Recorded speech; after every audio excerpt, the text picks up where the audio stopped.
Education છે, health છે, routine activity છે, ડાઇટની વસ્તુ આવે, પ્લસ ઇલેક્ટ્રોનિક ગેજેટ છે, મોબાઈલ યુઝ વધી ગયો છે ઘરમાં રહેતા હોય તો, ફિઝિકલ એક્ટિવિટી છે, એ બધું આપણે રૂટીનમાં હમણાં બધું ખતમ થતું જાય છે. એ રીતે એમ થયું કે હોસ્ટેલમાં મોકલાવે. સાહેબ, તમારું નામ? મારું નામ ઉમેશભાઈ. તમારા બાળકનું નામ? ધ્રુવીન પટેલ. અને કયા સ્ટાન્ડર્ડમાં છે?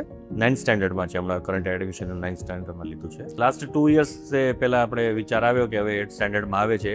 8th સ્ટાન્ડર્ડમાં મૂકવાનો વિચાર હતો, પણ હજી ઘરવાળા બધા કહે કે ના, હજી નાનો છે ને આમ ઘરથી બહાર ના નીકળતા હોય છોકરાઓ, એટલે એમ થાય કે જેના 8th ની 9thમાં મૂકશું એમ, તો 9th 10th ને આગળ કન્ટિન્યુ થઈ જાય. એજ્યુકેશન છે, હેલ્થ છે, રૂટીન એક્ટિવિટી છે, જેમ ઘરમાં રહેતા હો તો ડાઇટની વસ્તુ આવે ફર્સ્ટ, પ્લસ ઇલેક્ટ્રોનિક ગેજેટ છે, મોબાઈલ યુઝ વધી ગયો છે ઘરમાં રહેતા હોય તો, ફિઝિકલ એક્ટિવિટી છે, એ બધું આપણે રૂટીનમાં હમણાં બધું ખતમ થતું જાય છે. હવે એજ પણ થઈ જાય છે, પોતાનું થોડુંક કામ પણ કરી લે છે. હવે જેમ છોકરાઓ મોટા થાય એટલે પોતાનું કામ પણ જોઈ લેતા હોય, બધું નાનું મોટું જે ખાય છે, તો હોસ્ટેલ સર્વાઈવ કરી શકે. એ રીતે એમ થયું કે હોસ્ટેલમાં મોકલાવી. હોસ્ટેલમાં મેં બીજા કોઈ યારે કન્સર્ન નતો કર્યો. 8thમાં એમને તો પહેલા વાત થઈ હતી, એમને એડવર્ટાઇઝમેન્ટ ને જે બેરર હોસ્ટિંગ ને હોય ને એના જ આપણે જોયું હતું. કોન્ટેક્ટ કર્યો ને પછી એમના વિડીયોઝ હતા અને સેમિનાર્સ થયા હતા, પણ સેમિનાર્સમાં અટેન્ડ નહોતું કર્યું, તાકી તે વખતે 8thમાં પછી ફાઇનલ નહોતું મૂકવાનું. પછી 9thમાં તો સામે જ પછી કર્યું હતું. ને સુવિધાઓમાં સ્કૂલ કેમ્પસ તે દિવસે અમે જોયો તો સ્પોર્ટ્સ કેમ્પસ પણ સારો છે, મેસની ફેસિલિટી છે એ પણ સારી છે જેમની અહીંયા છે, હોસ્ટેલ પણ ઇવન સારું જ છે,